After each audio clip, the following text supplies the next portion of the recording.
And we are back. Game 3, Neat and Unfiltered episode, NBA Finals. We're back. Myself,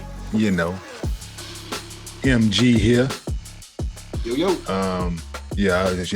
I think you're becoming a regular and not just a family of the show. You know what I'm saying? So I like that. Yeah, I'm good to have you on, man. I'm always excited to have a conversation and further the sport talk and the man talk and all of the above, man. But so I always appreciate the conversation. So we're gonna dive right into it. Game 3, Bucks came out, sense of urgency, being back home, knowing you can't go down 0-3, knowing what Phoenix did at home was take care of their business. So now you're home to do the same. And they came out and with a sense of urgency, played hard, played together defensively. Not a lot of defensive mistakes. Being assertive, knowing what's at stake, knowing that your season basically is on the line tonight. And they went out and approached it their way. And two-time MVP, and Giannis did what he was supposed to do, like he's always done. Back-to-back 40-point games in the finals. It's a short list of guys to do that. 40 and 10. Yes. So Shaquille O'Neal, KD, Bron, short list, man, of guys. Well, I don't even think KD did back-to-back 40-point games. Whatever it is, it's a tremendous feat, man, for him to be their backs could be against the wall, and it's dope. You know what I'm saying? For them to bounce back the way they did and come out and compete at the highest level, knowing, I'm just gonna keep reiterating that, like season on the line, game 3. So they came out and did what they had to do.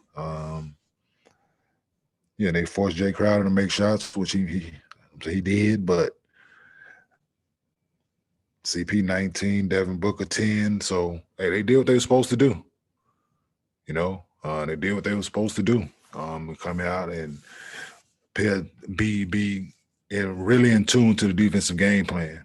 Trying to keep Chris Paul to his left, not let him get to his right. He gets to his right, he a bitch, man. Like he get to that step back and that fade away going right, and it's pretty much cash. So they did a good job, man, keeping Drew Holiday on him for the most part. Not doing a whole lot of unnecessary switching, which I like. And they did what they were supposed to. They took care of home. So what's your take from game 3? Okay, one, for starters, I'm going to tell you this. Every time you take off your hat and you scratch your head, I feel like you're showing off. So it's showing off like, this is a forehead ahead. Don't mind me. It's still, don't mind me. It's still a full. Yeah, no, I just want to let. Yeah, I ain't. Gotta come back up. Oh no, but I'm gonna tell you this: if it's definitely time for me to go home, hey, I'm coming home, baby. You know what I'm saying? Like I'm not the one to hold on. Hey, you gonna keep flossing that forehead out. I'm saying, me and my wife went to dinner last night, and it was these 3 couples at the tables next to us. And one of the gentlemen, he had already went home. And another one, his homeboys at the table holding on, like middle wide open. I should tell my wife, I said, his homeboy don't want to tell him it's time to come home. So yeah, hey, man, it's rough, man. It's rough. I try to leave it on, man. But yeah, I'm sitting my head with rock with it as long as you can, bro. You don't get no warning. When it's go. But one thing for me, like, I know how I look bald, so that's yes, you already been there. I did it before when I didn't have to. Like, people like, why was you cutting your hair off? You had a head full of hair. I was like, just something. You got the rest of your life to be bald, bro. Enjoy that. Yeah. So you here with it? Scratch me. Yeah. I'll just pat my joint right through the hat, yo. We good to go. That is not coming off. Just I've deal never with seen it. MG without a hat. You won't. You won't. Yeah, no, that's not. Some people that you never see without a hat, you like, oh. Okay, yeah, exactly. Well, I see why. But if I'm hold on, so like somebody like Chauncey, like you never see Chauncey without his fresh baldy. You know what I'm saying? Like he ain't gonna let that thing grow in. Like Al Harrington the same way. I know some dudes that like they ain't gonna let you get the opportunity to see that thing. to me, that's a life. That's a whole day. Like that's like brushing your teeth. You know what I'm saying? Yeah, like, that's every day. One more thing you got when you get in the shower. Like it's like I think Big Shot might shave with a razor. You know what I'm saying? So he can do it when he get in the shower. You know what I'm saying, if I'm not mistaken. Like so I wouldn't have no you problem. Shave every day? He said, yeah. I just don't want to do that every day. That's my only thing. That's why I just had them peoples to death. You know what I'm saying? And go that way because that's just one more thing to do every single day. And mind you, now I still can get the sides popping, so I can hack you and curl you out the back. Don't get me messed up now. Please don't do that. Because heaven forbid. Because heaven forbid that thing fall off. Oh yeah. Oh my God! Hey, whoa. Yeah. Whoa. You have that thing Velcroed on. Like you gonna have some way to motherfucker make sure that thing don't go nowhere. Absolutely, man. Hey, it's real out here, man. Trust me, I didn't been on team with like guys like, man, boy, you better, like I'm saying Richard Jefferson was real, like he was early. Like Richard and like John, they lost their shit early. I was like, it's a lot. Let's put it this way: it's a lot of your favorite celebrities that you only seen with hats. Mm-hmm. That boy, that hat come off. I'm talking about people with braids out the back. Oh yeah, you know what I'm saying? Like, no, listen, there is a such thing. So I'm saying we off topic like a motherfucker, but it don't matter. That's a beauty. So yeah, so my barber out here, like he do like celebrity haircuts, like he get hired to go to like movie sets and different shit like that. So he be telling me like there's a such thing as like a theatrical wig, like they put that thing on and it ain't going nowhere.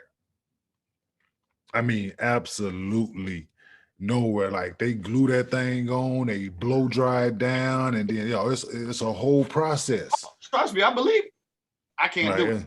It's a whole process, man. Like you be seeing some of these, I be seeing some of these memes on Instagram and stuff like that, videos, and dudes be going in there, roof wide open.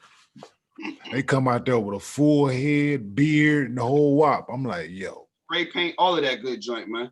Oh yeah, no, they Earl shining that thing up, baby. Like you just never gonna meet nobody in person, huh? You just going YouTube these people to death, huh?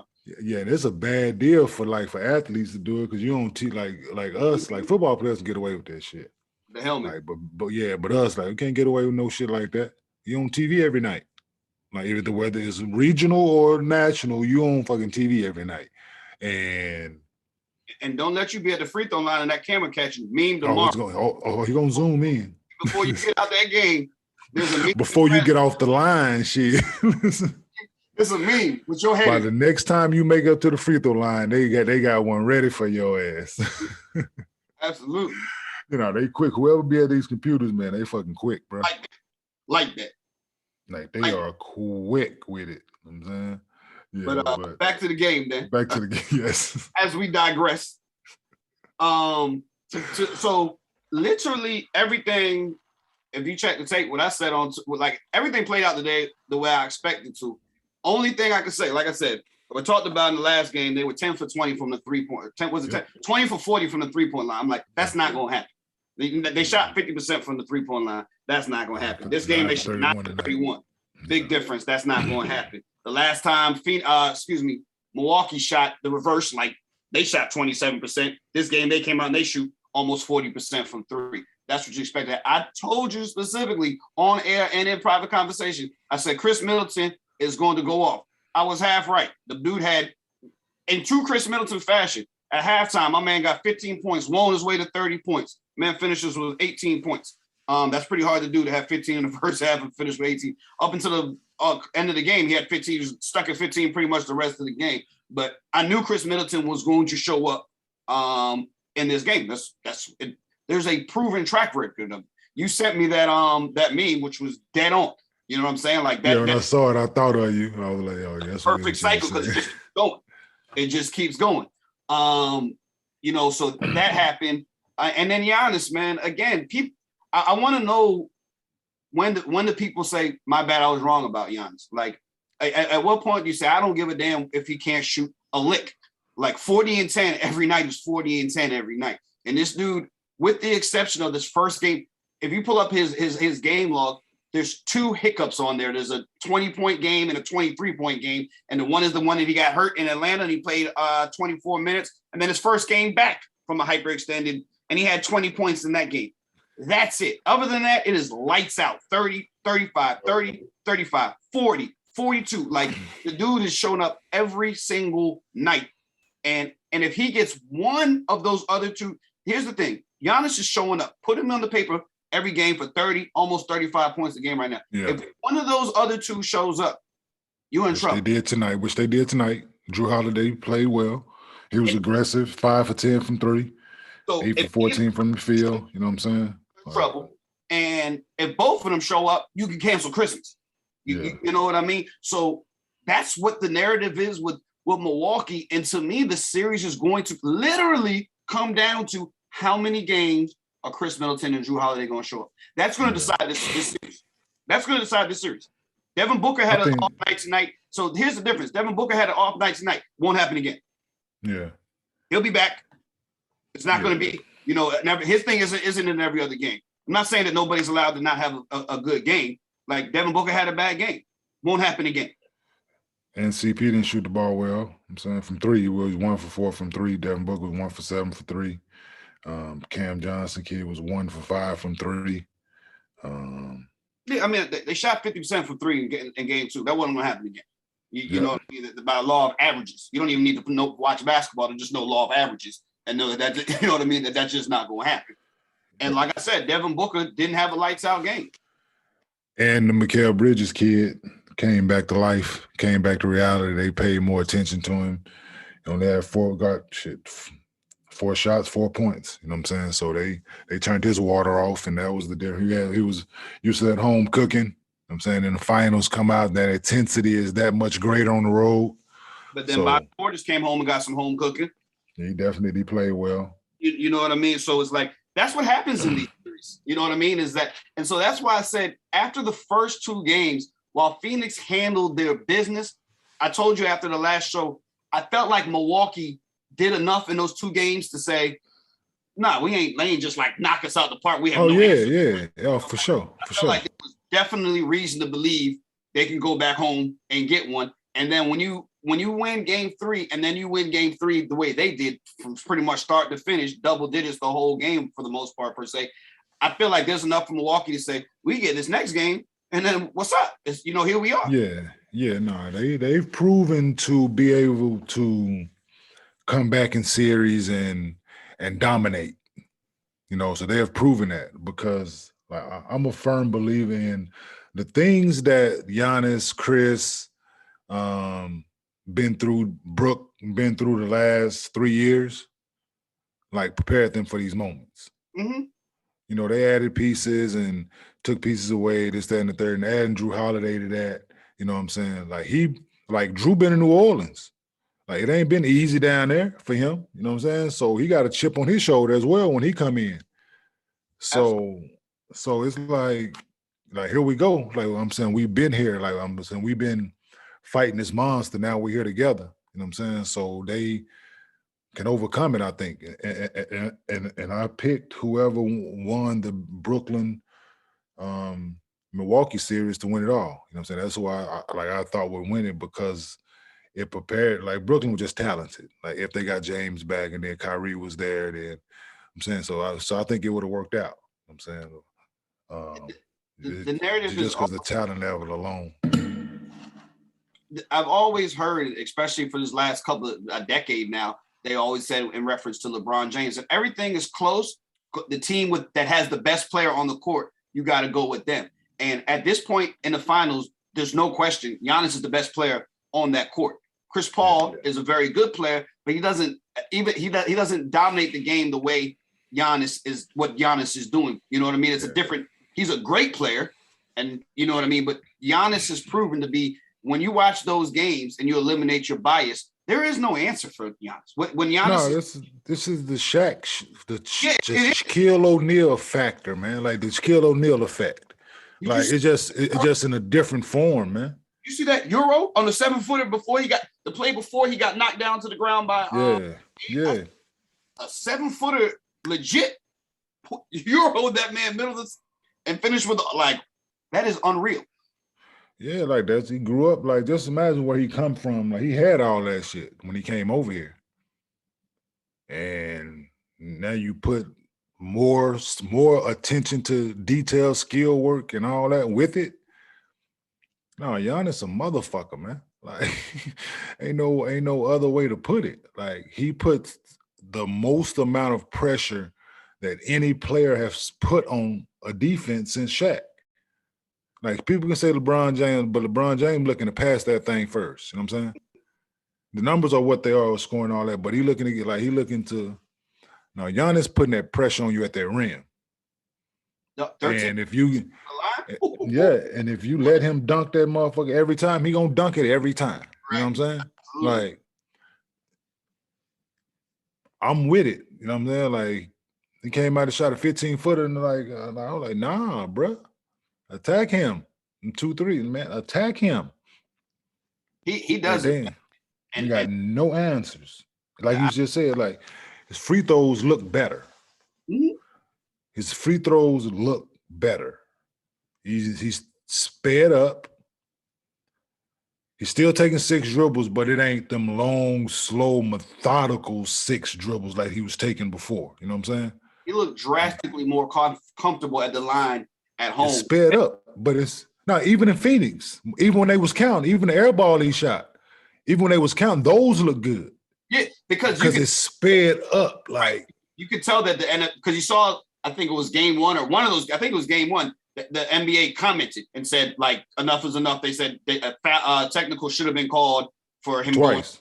Both. Yeah, right. Both free throws. After he came back the next game, because he was doing 10, 11, 12 seconds. And he came back the next game and he was down to like 8 seconds. Yeah. I don't know if I told you, I don't know if I mentioned this yet, but I called Darvin Ham last year when they was in the bubble, like in August.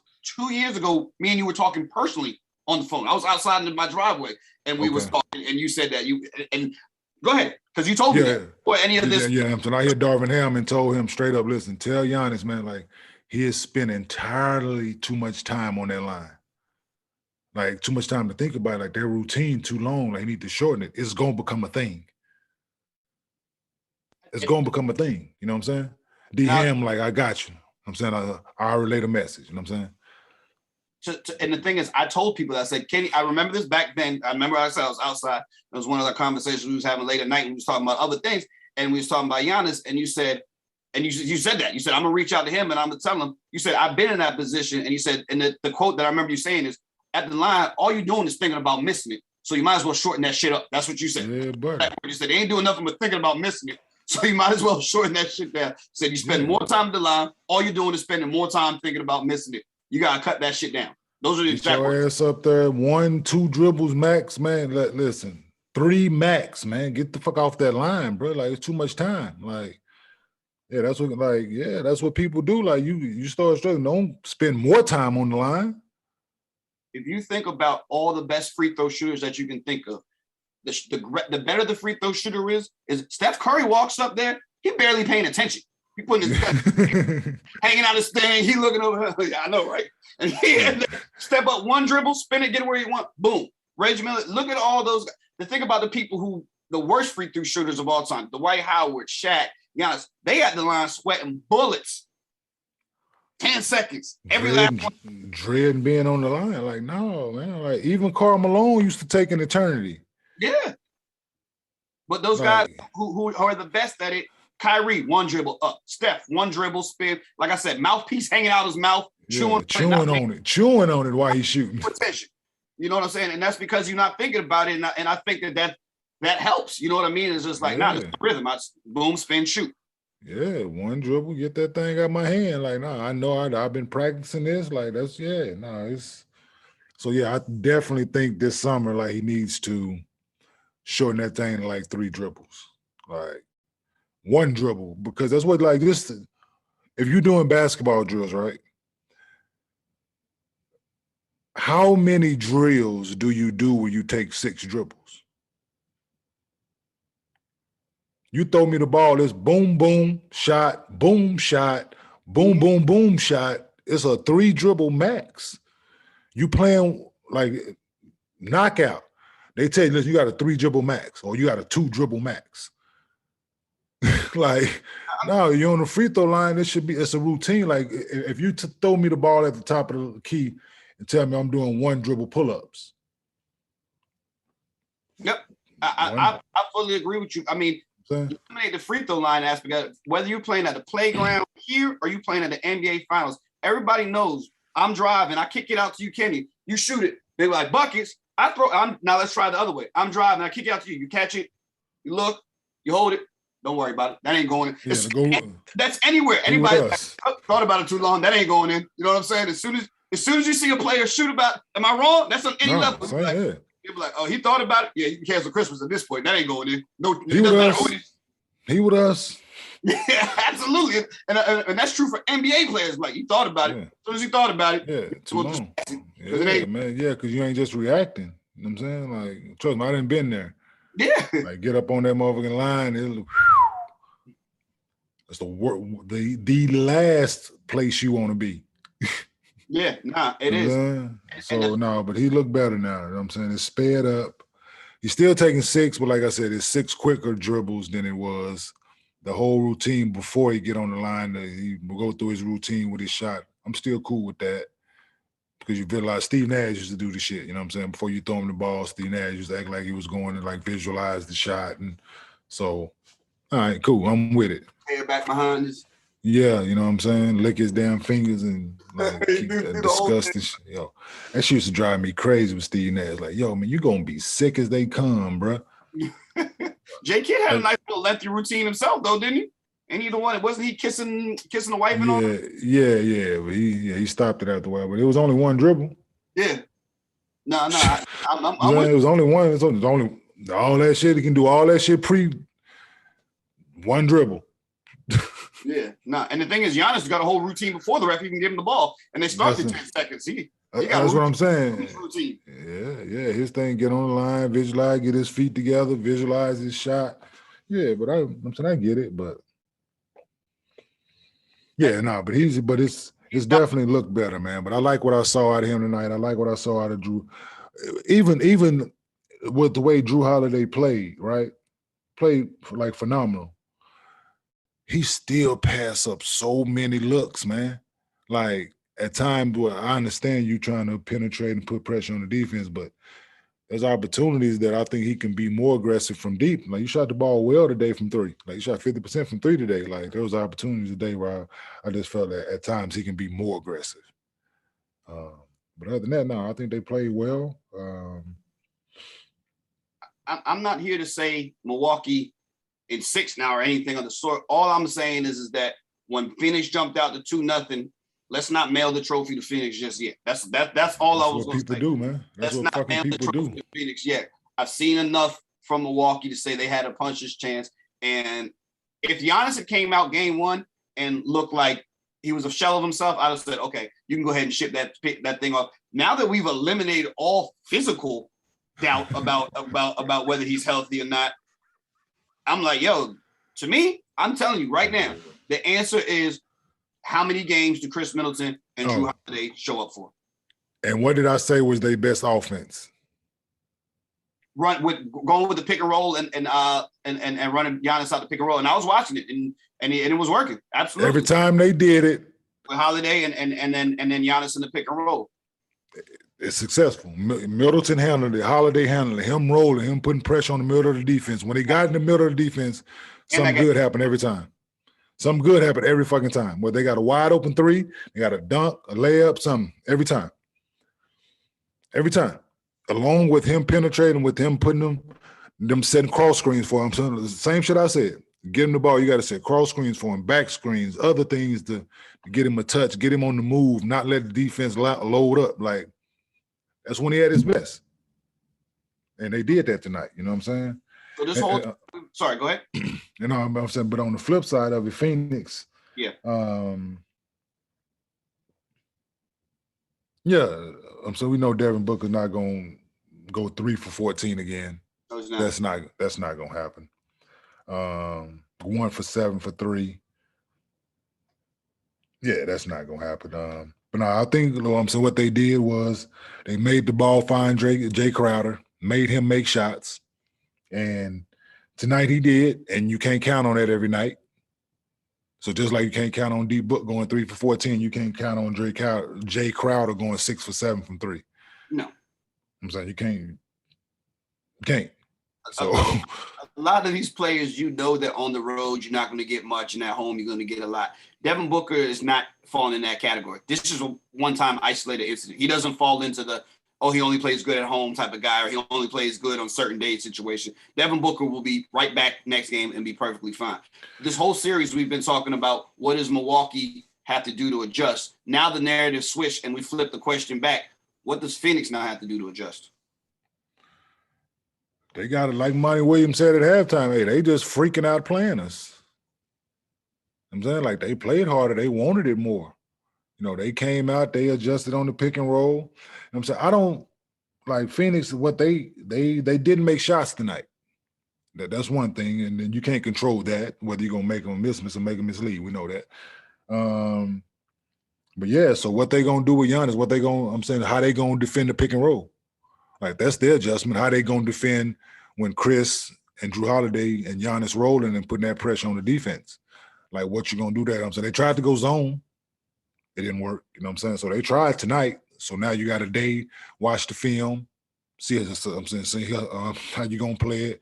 If you get the ball on the logo, are you gonna double team? Are you gonna run at him when he posting up? That's another adjustment that you can make. I'm saying not letting Jay Crowder playing one-on-one or those other guys playing one-on-one. Yeah, but I'm saying so those some adjustments, but meeting the physicality and the intensity is definitely number one on the list. I'm pretty sure for Monty Williams, like, because it was glaring that Phoenix were on their heels whole night, because I'm saying the Bucks were going down here, getting the ball out fast, throwing the ball ahead early, putting the pressure on the defense, things like that. So yeah, they got some adjustments to make as well. Just playing harder is definitely one of them. But like I said, how are they going to defend the pick and roll? Like, what do you see happening in Game 4? Who you like in Game 4? I think Milwaukee take care of business at home. Okay. Like, I honestly, like, with the adjustment Phoenix is going to make, I think they can make Chris Paul's life even more difficult, I think. You know what I'm saying? They're trying to play big on him. I think they can continue to bother him. Still had 19 tonight. He played well. Solid game. 19-9. That's a typical Chris Paul game. But yeah, I think they can continue to bother him by putting length on him. But yeah, so but yeah, no, just and then I think they did an excellent job with the Cam Johnson kid, getting into his body, making him put the ball on the floor, not letting him just sit over there and tee it up. And they paid attention. They put some pressure on Cameron Payne. He didn't shoot the ball particularly well tonight. Speaking of body and Cam Johnson, he got a body tonight, I can tell you that. Yeah, I honestly thought that was a charge, but really, I thought he was really moving. I thought he was clearly. He wasn't moving. He probably was late, but he wasn't moving no more. He probably was already in his upper motion, is what they was trying to say. Yeah. But no, he definitely put PJ ass in that basket over there minding that boy business. I'm saying that was remnants of Tom Chambers. Yeah, to Tom Chambers. Yeah, I forgot. We just kept going higher and higher. Yeah. You know what I'm saying? It was not the same, but it was similar fashion. Yeah, definitely put PJ reaction to it. He thought it was a charge too, of course. Like Van Gundy said, whether it's a charge or not, if it's a charge, you count it. Like, I'm gonna tell you like this. Nope, I've yet to walk in any kid's room and see the poster and it said this play was called a charge. Yeah, not at all, bro. Not at all. A poster is a poster. It doesn't say whether it was a charge or not. It don't even say whether the basket went in. It's just a poster. Yeah, when you in the picture, you're definitely gonna be on the wall. Absolutely. Again, while I don't, to piggyback off of what you said, yeah, Booker's not going to he's not going to go 3 for 14, but Crowder not going to go 6 for 7. So, flip flop those. Just about you know what I mean. Continue to make the ball find him. Yeah, make him be aggressive. Like, I'm stunting him. Like, I'm not rotating out of the corner. If he's in the corner, I'm rotating him, but I'm not rotating out of the corner. If you're on the wing, I'm a strong stun him make him hesitate and get back to him. You know what I'm saying? So that's the way I'm playing him. And like I said, making the ball find him. Staying aggressive on D Book and Chris Paul, staying aggressive on them, staying big on them, getting in their lanes and all that, and making the ball find Crowder and Bridges. While Khris Middleton had a strong first half and did nothing in the second half, I still think his best game is yet to come. So that, like, he gave us a strong half today. Game 4, I think he'll give you a game. I think there's a 30-piece in there, and it's coming. You know, they didn't need it tonight. I'm saying they didn't need it tonight. Like he pulled the reins back. He wasn't super like ultra aggressive like he would have been if they was back was against the wall. You know what I'm saying? Like how it was. Like I think if like when Giannis was out, like how he was that aggressive. Mm-hmm. Like he's gonna be that in one of these games. And I think we're gonna get that in 4. And I think that I agree with you. I think Milwaukee takes care of their business. And then at that point, I think we got what you're looking for. We got 2 out of 3. It's a 3-game series, man. Who's going to get 2 games first? And I pray if we can get a game 7. I mean, the best 2 words in sports, game 7. Yeah. So if game 4 is in similar fashion, Milwaukee's way, right? The games in Phoenix have been competitive for the most part. Been competitive.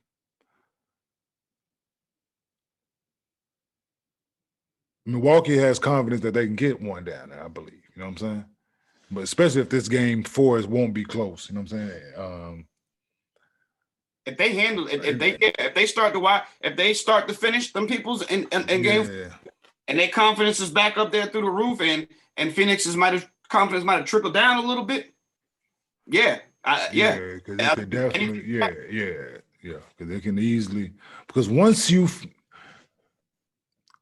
ain't much so confidence, but in a series when you figure out the other team, when the better team figure out the other team. Yep. You know what I'm saying? Like that's all it boils down to. When the better of the 2 teams, like not player, when the better of the 2 teams figure out the other team. Like that's when you had that 4-2. And that's what the coaches always say. And they say it in boxing too. It's like you figure out at what round, and be like, and they can tell you, they'll be like, this is the round that he knew that he couldn't beat him. You know what I mean? Yeah. Like they'll always say, or by round 7, I knew that I was going to win, and he knew that he was going to lose. And it gets that point in all those great series. I think that when you get that point and you say, oh yeah, we just realized that they're the better team. Yeah, they're better than us, and they play harder than us. I think we'll get that moment in game 4. Either way. Yeah. It could be more. Phoenix got some play hard guys. Like Phoenix got some play hard guys. Like I like Jay Crowder, he'll play hard guy. I like DeAndre Ayton. I like CP, D Book. Mm-hmm. I think it's if I'm looking at it's about even in that category, man. I was trying to think what could be leaned on far as, you know what I'm saying, like guys that who just go out and lay it on the line. You know what I'm saying? I think Phoenix has more of them. You think Phoenix has more play hard guys? I think Phoenix has more people that I can count on being who they are. You see what I'm saying? Where the range is, like, I feel like the gap between the best Aiden and the worst Aiden, I don't feel like that gap is that small. The best Jay Crowder and the worst Jay Crowder, I don't feel like that gap is that big. The best Chris Paul, I think a bad Chris Paul is going to give you 20-9. A great Chris Paul is going to give you 30-12. You know what I mean? Like the gap is right there. Book, we've already seen the worst of him, and he can go. I feel like the gap between Middleton and Holiday games is so wide. You know what I mean? Like it's just so wide that I don't know what to put on the board for either one of them. So that's what I say when I say I feel more. If that makes sense, you know what I mean? Like I know what Jay Crowder's giving me 6 out of 7 times he steps on the court. Yeah, I far like I know what you're saying for skill wise, but I'm thinking about guys like the dirty shit. Like when it come down to it, the offensive rebound, the blocking out, the diving on the floor, like taking charges, like that kind of shit. That when it come down to like nut cut time, like And I like Holiday. I like Holiday, and I like Giannis. PJ Tucker absolutely fits that description. Portis fits that description. I like Bobby Portis in that role as well. Then I look on the other side. DeAndre Ayton, Jay Crowder, Chris Paul. CP will get gritty. Yeah, because he's about winning and losing. And even D Book got some toughness about it. I'm saying, like, he ain't go back down from a challenge or opportunity to go out and embarrass you and bury you. He'll get in there and mix it up, talk shit with you, and do all that. So I look at their bench. Torrey Craig, maybe. Cameron Payne kid, he's shown it. He's shown signs of it. Signs of it. Yeah. But other than that, I don't. Forbes, who doesn't play anymore. Who you say? Forbes, who they pretty much just don't even play anymore. Yeah, it's a defensive series this series. Yeah. They shorten that bench on them big time. This is a defensive series. Like the mother series, when we can run around, you have small guards out there and all that. Yeah, no, this ain't the series for him. And then they're going with my man Pat and letting him as the shooter, and he's shooting the ball really well. Yeah, he's playing well, man. Like when he's out there, he's definitely contributing, playing his role, not doing nothing he's not capable of doing. Definitely showing up in the moments when I'm saying the Bucks need him most. So, and like you said, the most gritty out of all of these players, Giannis' brother. You know what I'm saying? And get a tackle for us. The Nas come out going. Yeah, as soon as he check in, yeah. I'm gonna try to draw a charge with a minute and a half to go. Like, you gonna guard him now. You don't know. You go guard him, and that's his big brother. Like that's the thing. Like you energize. Like that's the little brother. Absolutely, man. No, but I think it's dope, man, that his brother there, and they got that bond and that rapport, and they're able to. He's able to lean on him, lean on his older brother. Jesus Christ, what did I just say? I didn't realize that there's another one, and who's in high school still or college? High school? There's one more brother. There's four of them? Yeah. So the one that played for the Lakers? There's three in the league. The one that played for the Lakers? Yeah. The two for the Bucks. And then I think there's one that's in high school or college. I think he's in high school. No, he's in high school. He's in high school. He's in high school, and he said he was going to play pro ball next year instead of going to college. That's what it was. Because it just came up. Just saw it like 2 days ago. He's in high school. Instead of going to college, he's going to play pro. I think I can go back over to where they're in Greece or something. But he's going to go play pro for one more year. Some good genes there, family. Definitely. That's some good genes. Yeah, they started with Giannis, like, shit, what, he got three of them? Like, shit, where they at? I've been snagging up. I just been drafting the Antetokounmpo's. Yeah, you know what I'm saying? Like, shit. Like, yeah, but then it's unfortunate, man, that his pops passed away during all this, man, not able to witness it and really, really be a part of it and witness his son being on this stage. But I'm pretty sure he's smiling down, man, and with the biggest smile at the things that his boys are doing, man. So shout out to the Antetokounmpo family, man. They doing it. They the new NBA family. I mean, because imagine, not this. The other brother got a ring last year with the Lakers. Could you imagine if the other two get a ring with the Bucks? Like, that'd be you know what I'm saying? 3 rings in 2 years. Not a bad family. Not at all. I'm saying most families would take it. Trust me. Mm-hmm. Yeah, but looking forward to Game 4. So me too. Let's see what adjustments Milwaukee makes. See what things what adjustment Phoenix makes coming in, and see how Milwaukee approaches Game 4. Or if they approach it with the same kind of intensity and attention to detail. You know what I'm saying? So I think if they do that, man, their chance of getting Game 4 great. But Phoenix is going to come out and play hard, I'm pretty sure.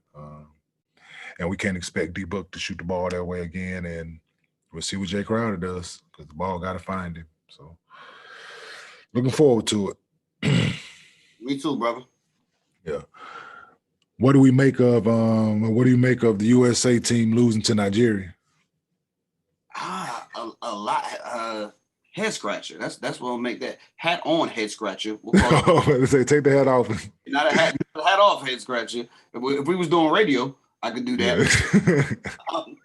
Yeah. If you're listening on Spotify and you're not watching this, then sure.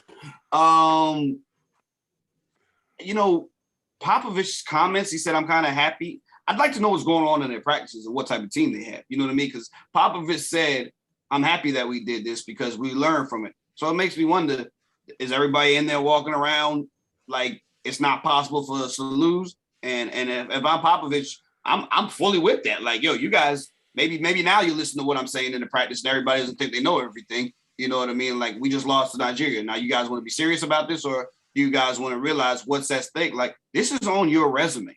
Make no ifs, ands, or buts about it.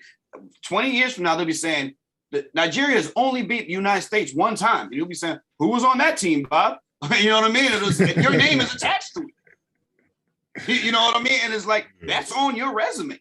Like, as good as LeBron's resume is, Iverson's resume, people mention that, like, yo, weren't y'all on that team that went to the U.S. and just didn't bring home a medal? Like, yeah, that's on your resume. Nobody wants that on their resume.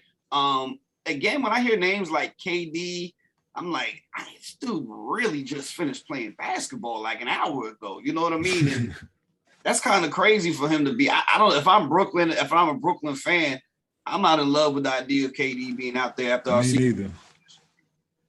What does he have? He's been already a couple of times. Coming off what he's been through the last couple of years, I wouldn't have been that enthused about him playing in the Olympics neither. Because I don't see any benefit of it. Like, not at all. I understand he liked the hoop, like he loved the game. I bet it. I bet he, and I'm sure that's what he's looking at. Is probably like, I wouldn't be surprised if KD's looking at where can I get the best run this summer. It's just like, yo, all these dudes are gonna be hooping. He's like, I bet that's where the best runs is gonna be at. Because I do think that's how KD thinks. It's like, where's the best runs at? And that's where I'm gonna go. He probably just treating that drug. Olympics. Treating that exactly what it is. You know what I'm saying? Like, that's crazy, right? Like, this dude's treating the Olympics like open runs. Like it's Lifetime gym. Yeah, you know what I'm saying? Like he had motherfucking Lifetime Fitness in this motherfucker. Like, it's a local Y. 4, 3. KD's out there working on 3 dribbles. You know what I'm saying? Yeah. I'm gonna go ahead and work on my shit and get ready for the season because I gotta be in top form next year. I mean, might be. No, that's a great way to put it though. Nah, yeah. But what do you think? Like, they went out there underestimating them, of course. Pretty sure. Exhibition game. But you want to win every game that you play. You don't want to give the rest of the world no hope. But they got 8 NBA players on the roster. So I knew it was going to be competitive. Like, them dudes play against y'all every day. Like, some of them might be them dudes' teammates. Yeah, you know what I'm saying? They got 2 dudes from the Heat, like the Nigeria team. They got 2 dudes from Miami. They play with Bam. I'm saying you got a dude from Sacramento. You got a guy from Milwaukee. You know what I'm saying? You got Pistons, Timberwolves, Jazz. I'm saying? So, no, you got guys in the league. So they practice against you guys. They play against you guys. I'm not going to attempt to butcher none of these young gentlemen's names. There's a couple notable names, though. You got Jahlil Okafor, second pick in the draft. You got Precious, just got drafted to play for the Heat, gets minutes, active body, play hard. Saw the block he had on KD. So no, them dudes ain't afraid, man. Like before, like if Nigeria was in that situation, like they wouldn't have jumped. Like they would let KD go dunk without Precious. Like shit, I done been on the floor with you already. And here's another thing that people don't realize. One, I heard this today that Nigerian team has been together since February. This team has been together, I think, since the start of this week. You know what I mean? That now. And 2, when you say, so somebody say, I was listening to the debate, they said they got 8 NBA players, but none of them are stars. They know that. And that's the thing, is that you think that guy, like you said, you think that he doesn't know. And he's sitting at these guys. On this team, though, on this fucking team, I'm a star. Like, and here's my chance to, like, I'm playing for NBA money. That block that he had on KD, you think that's just an Olympic block? Hell no. That's the NBA GM see that and be like, oh, okay, like that's in the repertoire. When he's stepping off that tape of his highlights, best believe. Oh, here's me strapping Dame. Here's me jam bam. You know what I'm saying? Nobody says, oh, it was in a Team Olympics. No make no difference. Look at Carl. He turned that into an NBA real deal. You know what I mean? Not to mention the coach they got over there. I'm saying Mike Brown, a hell of a coach. Yeah, NBA coach. He know every last one of these players. Mike Brown, a hell of a coach. He was KD's hell of a coach. You know what I'm saying? So listen, they probably cross paths more than just in Golden State. You know what I mean? So he's an NBA coach with NBA players. Yeah. With 8 NBA players on his roster, you give him 8 NBA players on his roster that's going to go out and just play hard as they could possibly play all the time. They don't give a fuck about no name, no celebrity, how much money I'm making right now, none of that shit. They're going to be competitive. Mm-hmm. Because one thing they're going to do is go out and follow the game plan to a T. They're going to play hard. They're going to play together. So whoever they playing in this upcoming Olympics, they better watch out for Nigeria. Because I mean, you think about it, right? 9 times out of 10, most of those Olympic teams, especially in the past, versus a team like Nigeria, Pop is a better coach than the other coach knows more basketball than that coach even dream. This is one of Pop's pupils on the opposite side of the, you know what I mean? So there ain't no coaching advantage per se. Not to say that Mike Brown's as good as Coach Pops, but dude, I know you know me. So let's scratch that whole idea about you running coaching circles around me. I got 8 game playing against you before. Right, exactly. In the NBA Finals at the highest level. You know what I mean? So you got NBA players. I got NBA players. Your guys not scared of my guys. It's gonna be closer than you think. The rest of the world ain't caught up, man. Like as they've proven that years ago. They've proven that years ago. The rest of the world is caught up, and now that you have NBA league over in Africa, like guys can play. They ain't just putting leagues in any place. Like so, if you get a few locals and NBA guys that's been groomed and taught the game from the fundamental up and the way the game is played now, you know, they fast, athletic, strong. Hey. Yeah. So like I said, you got a guy like Jahlil Okafor, you say he ain't an NBA star. Dude's a number 2 pick in the draft. He ain't sorry. Not at all. He ain't sorry just because he hasn't really found a place to fit per se in the NBA. Trust me, he can hoop. He can hoop and bust, yes. You know what I'm saying? Like he can hoop. And then you have these dudes like they see y'all, they like shit. Like you just say, like, this is my opportunity, man. Yeah. Like to go at you. Like to go at these dudes when we play. If we play Serbia, we got a chance to go at them dudes. We play Luka. We play these other places. Like now they got NBA stars on them. Like this is our time to shine because the world watching. Mm-hmm. So, nah, absolutely, absolutely. That being said, I do still expect the U.S. to pull it because I like the fact that Pop is the leader. I just have so much confidence in Popovich. I just do. I mean. Never met the guy. I have met him, but I mean, I don't know anything. You know what I mean? Like I've never been in a locker room or anything to say, but just from the outside looking in, I have so much confidence in him and that if you give him that much talent, let's say if this was I don't even want to throw that name out there. This was a George Karl-led team. I'd have been like, I'm not so sure. You know what I mean? But I just believe in Popovich. I don't think you can give Popovich that much talent and he doesn't walk away with a gold medal. Yeah, because he's won with less talent than the Olympic team, so yeah, absolutely. So they're in good hands, man. They're in good hands. But if Pop thinks it's a good thing they lost right now, so they can, hey, you lose, you got to look in the mirror, man. Like you got to self-evaluate as a unit. Like what we gonna do? Like how we gonna approach this thing? We gonna overlook people, or we gonna show up and treat everybody with respect and go about it, and the way you treat everybody with respect is kicking their ass. You know what I'm saying? We're going to show you the utmost respect by coming out and playing as hard as we could possibly play to get y'all out of here. That's how you show teams the utmost respect, by kicking their ass. So we're going to see what they're going to do. Because I expect they take the court again tomorrow night. I'll be watching. Who they got tomorrow? I didn't see. I want to say, help me out here. Is it Argentina? Australia. I knew it was an A. Australia. I knew it was an A. That's tomorrow. He knocked that thing down for game, didn't he? I'm saying Patty Mills knocked that thing down for game for Australia to beat Argentina. Yeah, he did. Yeah, he did. And that's what you're talking about. Like, Patty been in the league forever. When you watch, just about every one of these teams now has, before it used to be like, oh, Tony Kukoc, maybe a Pau Gasol, like one NBA player, and God forbid a team had two. You'd be like, oh, take them serious. I think every last one of these teams has like four minimum.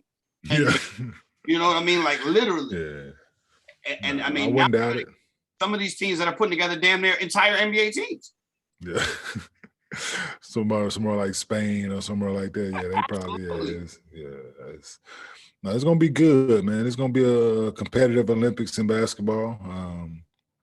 But for that reason alone, that you have more NBA guys and basketball is picked up around the world. So not just NBA guys, but the leagues around the world has gotten better. And it's unfortunate that they're not going to be able to have fans in there, but it is what it is. Yeah, it is what it is, man. But no, it's coming very, very rapidly. So what's your favorite besides hoop? What's your favorite Olympic sport to watch? I was about to ask you the same question. To me, it's always really been about almost I'm a fan of greatness. You know what I mean? So like in complete dominance and once in a lifetime greatness. So like, for example, for the last decade now, like if Phelps was coming on, I want to see Phelps. I want to see this. I want to see what he about to do. I want to say, damn, I saw the dude who won 11 medals.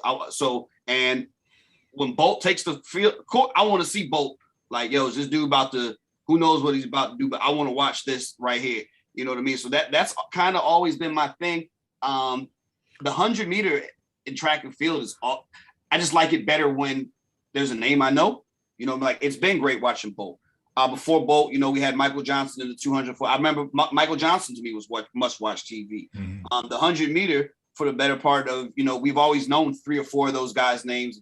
Last name Gay from here, and Tyson Gay, Maurice Green, right? Like we knew those guys, and there was another one, Tim Montgomery, Justin Gatlin, Tim Montgomery, right? So those names, I know those names, and they all used to have a little swag to them. Provider, this one had just won at this game, this one had won at that game, this one was disqualified, this one's making a comeback, like. So I was always down for the 100. And like I said, I've always, in the last 3 Olympics, especially being Jamaican, I've been a huge fan of Bolt and watching him run. So I have to say the 100, the sprints, I really enjoy the sprints. And then just overall greatness. If you tell me this person is trying to do something that's never been done and they dominate, I'll watch. All right, so for me, I like this is gonna come off as weird, but I like watching the gymnastics shit. Like I like watching the gymnastics, men or women. I just think some of this, like the core, just the rings, the whatever, the whole gymnastics thing, the floor, like all that shit is amazing to me. Like, I can watch it. Now, see, here's the thing where it gets to me with the gymnastics thing. I don't like things that are so objective. Like like. That performance is a 9.7, but hers was a 9.3, and like that's so objective. You know what I mean? Yeah, and they take points away for this and that. But I just look at it as the pure like talent and strength and things that it takes to perfect that shit. You know what I'm saying? So I'll be tuned in to Simone Biles this year. She's like you was just saying, greatness. So she's trying to do some things and add more medals to her collection. So shout out to her and the whole USA Olympic team. No matter what sport it is. Wish them nothing but the best. It's always competitive with them and with us in China, as far as who's going to be the medal leader. Always. Mm-hmm. So did you never played any of those Olympic basketball teams, right? You played on the younger, like the college ones, right? So I've played on every Olympic team except every USA team except the Olympics. The Olympic team, okay. So USA basketball, US to go to Spain when we was in college, did that. Won the gold, went to the World University Games went to the Goodwill Games, won that. That was in Australia. That's all as an amateur, right? Yeah, and then I was a pro then. As an the NBA Goodwill Games, NBA, the Goodwill Games when we was in Australia, won that. Who was on that team? Me, myself, Sean Marion, Baron Davis. I gotta look it up. It was loaded. Okay. And work was that? Does that team? That was 02. That was 02. No, the next year. Okay. The 03 team that went to Puerto Rico to qualify. Okay. To go to the Olympics. That's the team that was supposed to go. And I was on that team as well. You were on that team? Yes, I was on that team as well. That's the one that lost? No, we didn't lose. They took LeBron, Melo, AI. They took all them young dudes. Yeah. Instead of taking myself, Vince Carter, Tim Duncan, Jay Kidd, Tracy McGrady, Ray Allen, listen, Richard Jefferson, and that's Vince. Huh? That's the team that lost. The next year, 04, the 04 team, them rookies went over there and lost. Okay. So, how, when you found out you weren't going, were you blown or pissed about that, or you didn't give a damn? Yeah, of course I wanted to go, but when they invite me, what you gonna do? You know what I'm saying? Like I didn't even get to go to the trial thing, like nothing. They just grow up. And that's the year I just signed my max deal.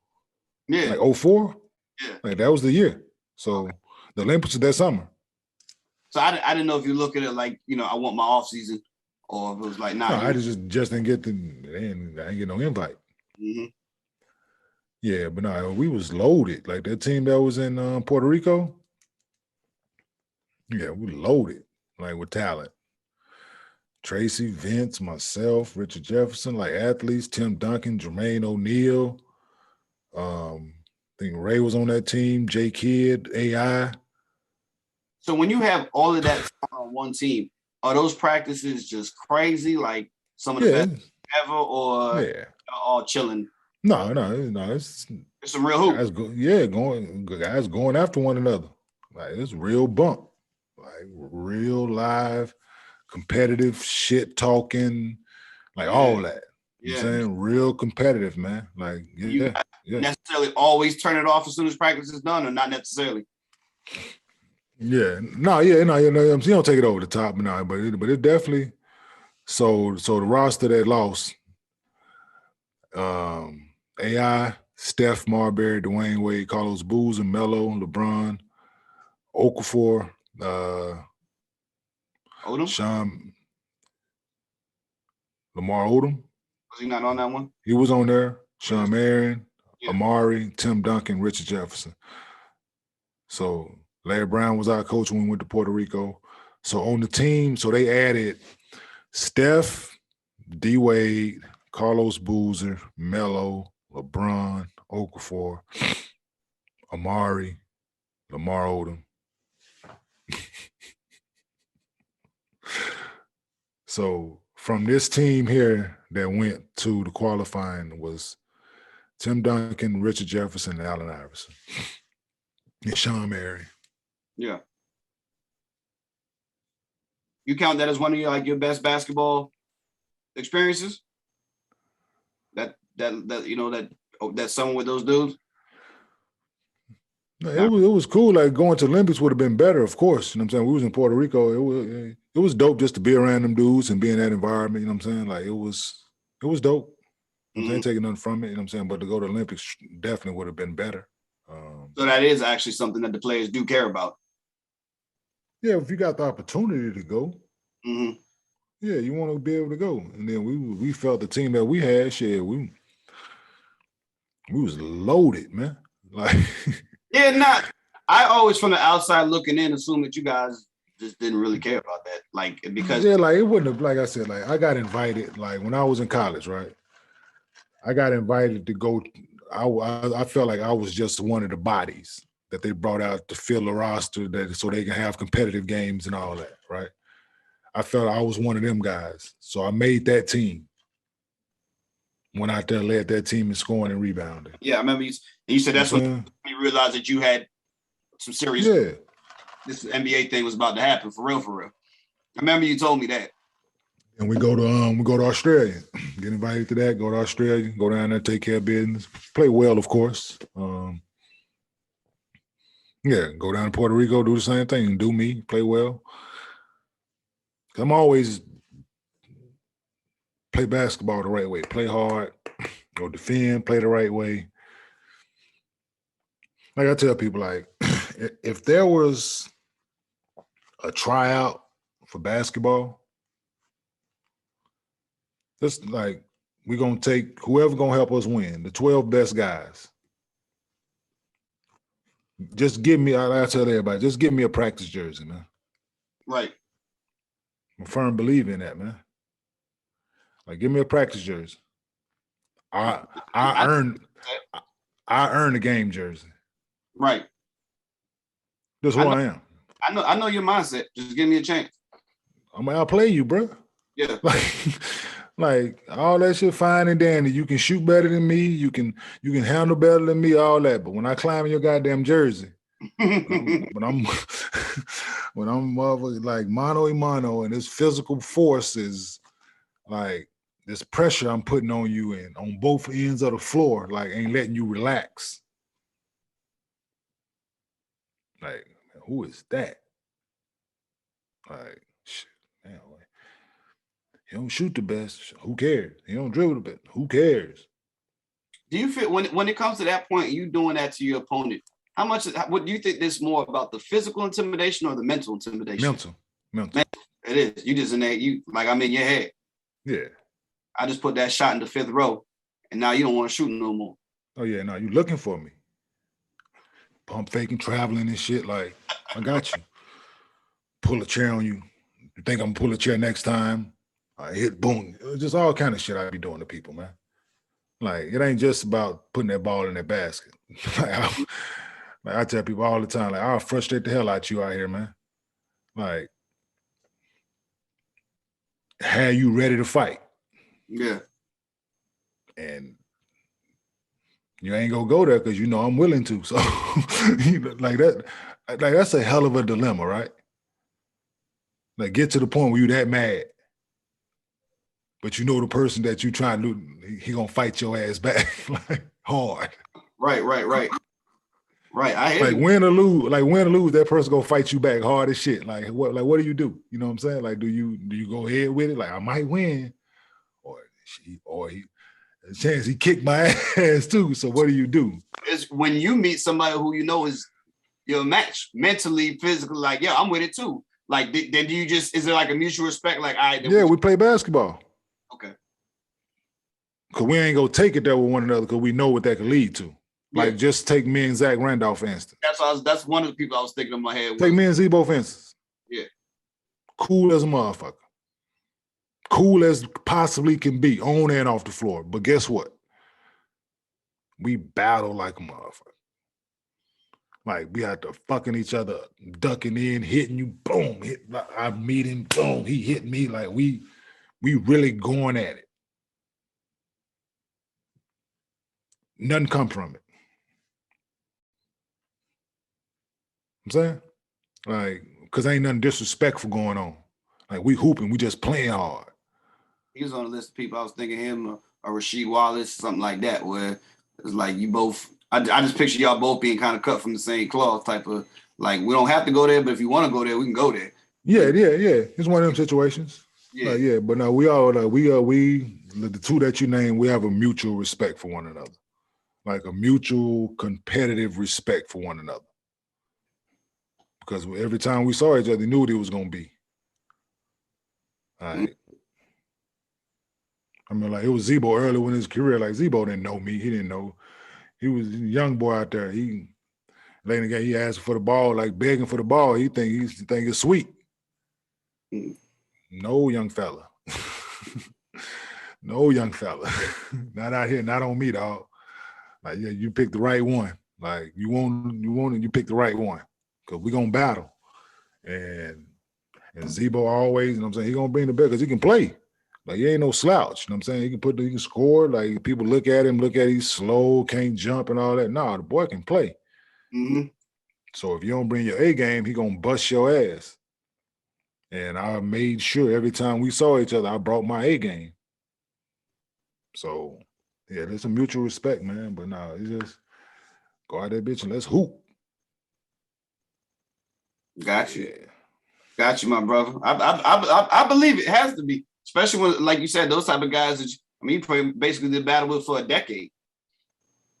You know what I mean? That's the beauty of it. Is you literally, saw the same guys for, and I've always said, bro, you literally played in the greatest power forward era, I think, ever.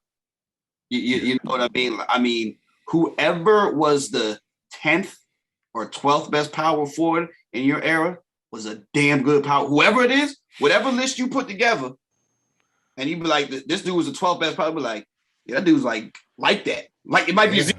You know what I mean? Like it might be shit. Like you talking about, Dirk, Amari, KG, Tim Duncan, like all in one era. Chris Webber, Elton Brand. Yes, exactly. Elton Brand, another one who might fall. Chris, you say Chris Bosh? Did you say Chris Bosh? No, not by dude. It's ridiculous how many, and that's why I always say like your resume. Shaw Lewis, like your resume about when they say one-time All-Star. I feel like if you had stayed in the East, you would have been the Western Conference. The power forward spots were already decided before this. You had KG, Tim Duncan, automatic locks as the starter. Chris Webber going to be a starter, and Chris Webber going to be there, and Dirk going to be there. That's four power forward spots already spoken for, and they deserved them. That's not like they were handed them to them. Those were not at all. Every year, them four guys was going to be all-stars no matter what. And then that's still not before you factor in at the forward position of Elton Brand, Carmelo Anthony, all out west. That's at the forward spot. Carlos Boozer at the time. Like, you know what I'm saying? You still had Powell before they moved him to the 5. He was a 4 in Memphis. You know what I mean? So it was like Antoine Jameson was out in Golden State putting up 25 points a game, didn't even sniff an all-star game. You know what I mean? Like no, so I tell people that all the time, MG, that you said, like, now had I stayed in the East, didn't say Amari.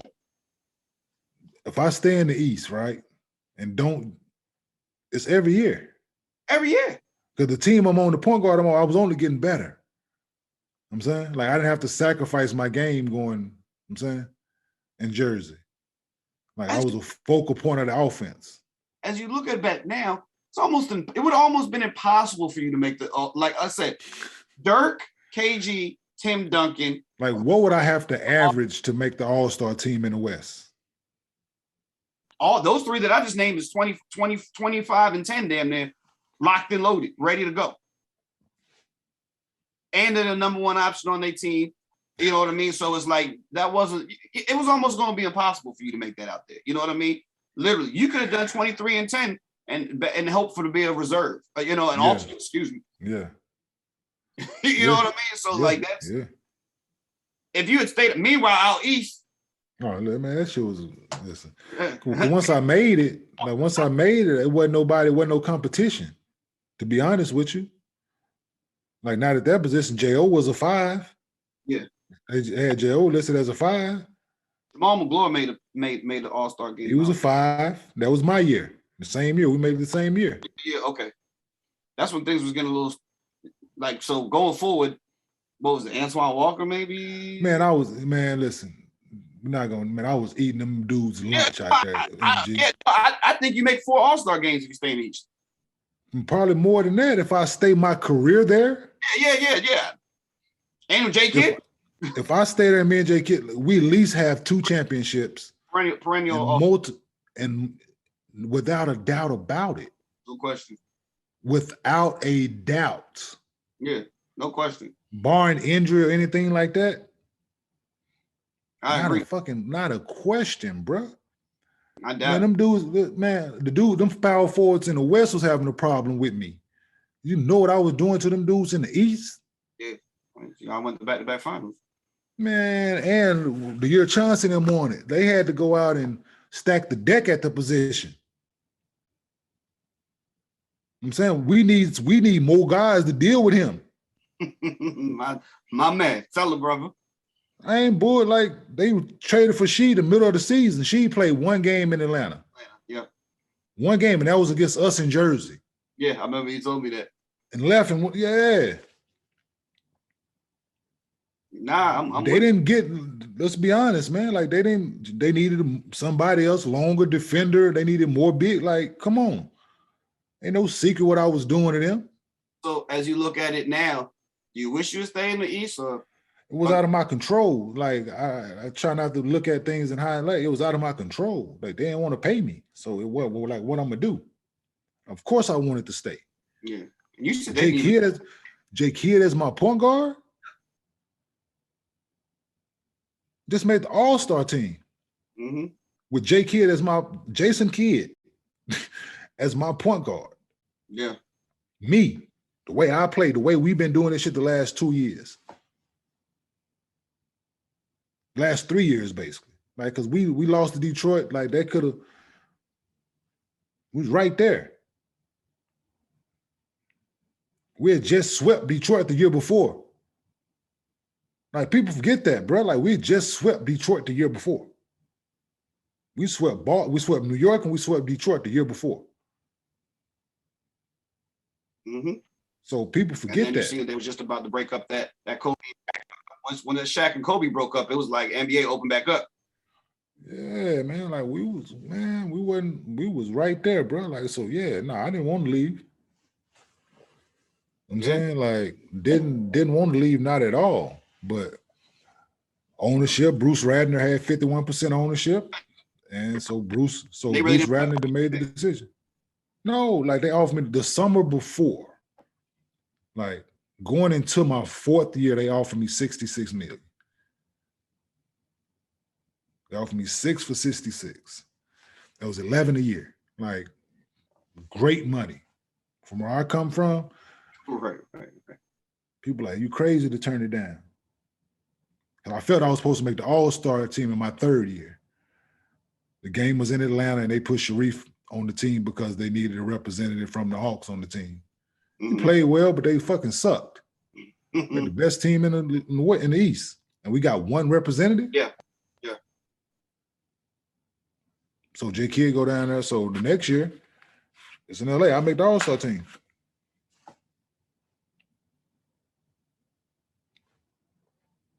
So go back now, y'all. So they offered that. I like, no. I play year 4 out. I make the All-Star team. So now leverage really on my side. Like, because the going rate for people at the time, they was getting at least 80 at my position. At what I was doing. Say it again. They lowballed you. The going rate was 80. They lowballed you. The going 80 and they offered you 66. They offered me 66. They lowballed. So, like, guys were getting at least 80. Yeah. At my position. That's a hell of a low ball. So I'm like, no, I'm gonna play the year out, right? I play the year out, make the All-Star team. So I'm thinking next summer, all right, cool. They finna come back with a bigger number. Me and J. Kidd gonna continue to rock. We gonna add a couple pieces. Shit, we right there. I'm sitting by the phone, nigga, twiddling my thumb, nigga, holding my nuts, waiting on the phone to ring. And as we sit here, I'm still waiting on that phone call. What do you think? Do you think something happened behind closed doors? Yeah, don't want to speculate. I heard some things. Okay. Heard some things, and some things could have been done differently or said differently, but still though, it was the majority owner though. At the end of the day, like, had they offered me 80, I would have took it. So a year later, they still wasn't at 80. They wouldn't, and they didn't even offer it. Had they offered me 80, I would have took it. It would have been less years, but yeah, they would offer me 80, I would have took it. And then Denver came and offered you what? 7 years for 92 and a half. Was anything else on the table? Yeah, I probably could have got close to that in Atlanta or Utah. Like they don't want really have money. Like I went to Atlanta. Like I was on the verge of going to Atlanta. But you said they were sorry as shit at the time, though, right? Yeah, it wasn't that good. But that wasn't what you was thinking about. Yeah, had more pieces in Denver. You know what I'm saying? Dre was there, Melo was there, MC was there, Deshaun Leonard was there. They had more pieces. Mm-hmm. So, yeah. Like I was getting ready to go visit Utah, and then they hit me and was like, Carlos Boozer just signed. So they told me I didn't have to come. How much Boozer signed for? It was more. I think it was a 66. Oh, okay. Okay. So I think that's what they was gonna offer me, but he took it. Mm-hmm. I guess they knew my number was higher. So, I'm coming off an all-star appearance. Yeah. So of course that number higher. Yeah. Like, right. No, absolutely. And so I'm coming off an all-star appearance, and yeah. And Boozer was looked at as a solid player coming out of Cleveland, like a solid power forward. You was like an all-star power forward. Yeah, he got 6 years, 68. So I was off $2 million. Yeah. Yeah, it was 6 years, 68. Yeah, so I was off $2 million. Yeah, but that's what they was going to offer me. Yeah. Yeah, but then I went. Yeah, Denver was. Would you ever go live in Utah? To play basketball? It don't matter. I went to Cincinnati, bro. Like from college, it don't fucking matter where ball going up. We hooping. It don't matter. Shit, I don't care, bro. Like, I didn't look at Denver and Utah as no different at the time. I bet you do now. At the time when I signed, it was the same place to me. Because I was coming from out east. Yeah. You know what I'm saying? Like, we spent one day in East City, like, and it looked the same to me. Fucking mountains. Fucking, it looked the exact same to me. We coming from out east. You know what I'm saying? But now that I went to Denver and lived there, oh, that shit drastically different. Yeah. Like at night and day. That's funny. It ain't even close. You know what I'm saying? So, but no, yeah, it was decision that was made, man, and it affected their franchise. Like decisions made by ownership and management, like it affect like ownership, not even management, because management was on board. Like Rod Thorne them was like, Rod drafted me, so he ain't trying to get rid of me. But ownership come in and do that shit, and when I left, like they lost. Like when I signed with Denver, when word got out that I was signing with Denver, they lost half of their season ticket holders. Mm. Did they sign anybody that year to replace you? Like they lost? They traded for Vince. They traded for Vince the next year, I believe it was, or the year after, like whatever it was. Yeah, they traded for Vince. Right. I remember because halfway through the year, right? Because Vince and JK was on the same team together. Yeah, right? Vince, JK, and RJ. So what the hell did they have to trade for Vince? Don't know, bro. Wasn't my. I'm just trying to think because it wasn't all the star players. I guess it was a package deal type of thing. I guess that's what it was. But nah, future definitely looked bright there for you guys in New Jersey. I mean, I remember that. Like I said, back-to-back finals, and then bam, just broke that shit up. Yeah, and then I came back. When I came back that first game to Jersey to play, showed my whole ass. Did you? Oh man, I acted a fool in there on them people, man. I destroyed the Nets. What'd you give them? I don't know what the numbers was, whatever. I just maybe 26 and something. Like I destroyed their ass, man. It was, but it's the fast, like my 26 ain't. So my 26 gonna be loud and dunks, body. Also, so they traded 2 first-round picks, Zoe, Eric Williams, and Aaron Williams for Vince. Yeah. I mean, they gave up a lot, but I mean, 2 first-round picks is definitely a lot. But I was just thinking like if they give another players, but yeah, 2 first.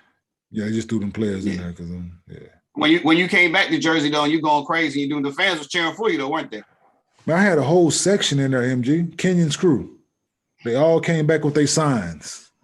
Like that was my section. Like they came back with absolutely bananas in there. That's dope. Like, man, I used to put that place on his head, man. Like, anyway, you know the way I play, man. I'm out there, motherfucker, reckless abandon. Yeah, absolutely, brother. On both ends of the floor, and them people enjoyed every minute of it. Grabbing people shit out of midair. All that for game, grab D-Wade shit out the air for game. David Wesley, like grabbing nigga shit out, like for game point, like not fucking Vin Baker in the playoffs going up, snatching his shit out the air, like somebody jump hook. Like, who's doing that? My God. Like, just this is a fact. Like, it ain't I'm bragging. No. This is actual shit that was going on during the games. Like, and them people in Jersey love that shit. Even the fans in New York, even though I was on the other side, they was rooting for us. Cause we was out there putting foot to ass, man.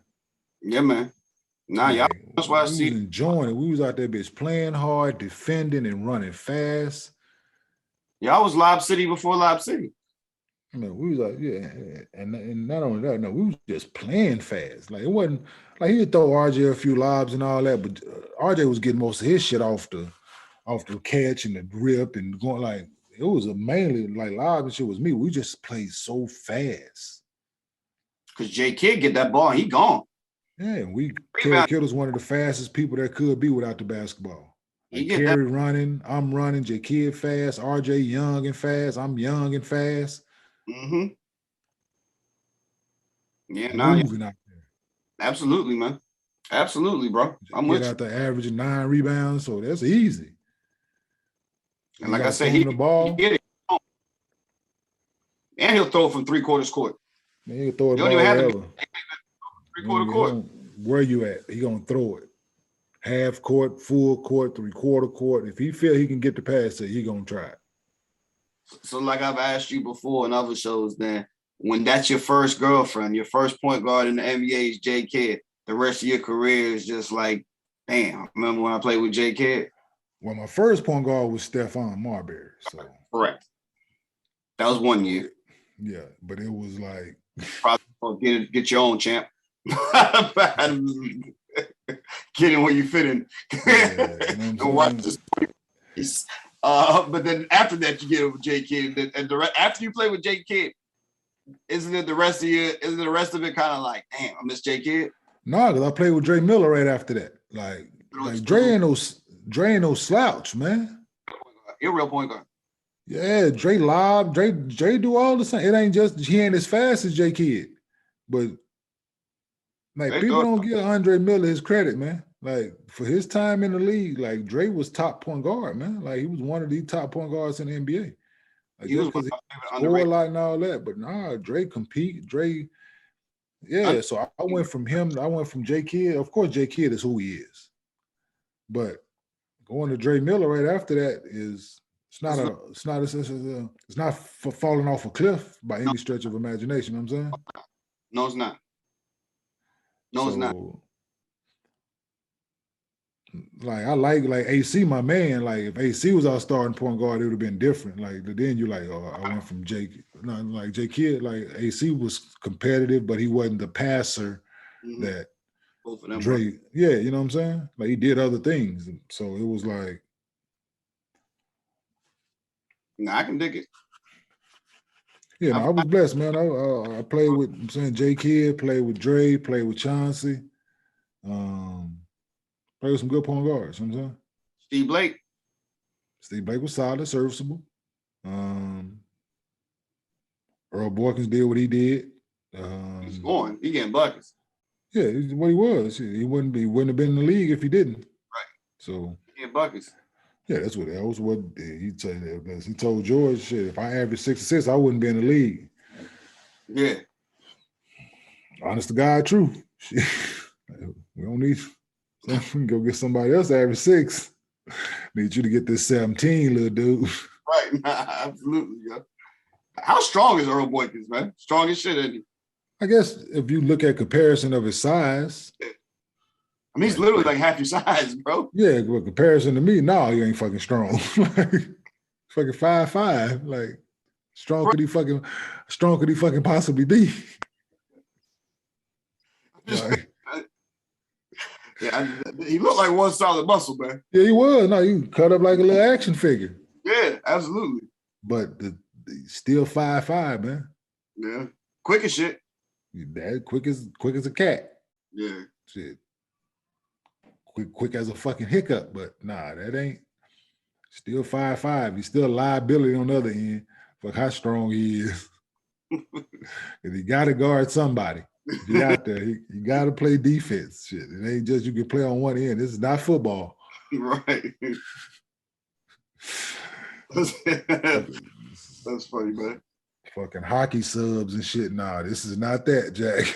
Jumping on the ice as they running back on D. Like, nah. You're going to have to guard somebody on the other end. You have to. And therefore, we are in fucking rotation mode the whole time. Does that make you feel away as a defender? Like it's more pressure on you? Hell yeah. Because you got to double team. You got to help. Because all they're going to do is put him in the post. They're going to run some shit to post him up.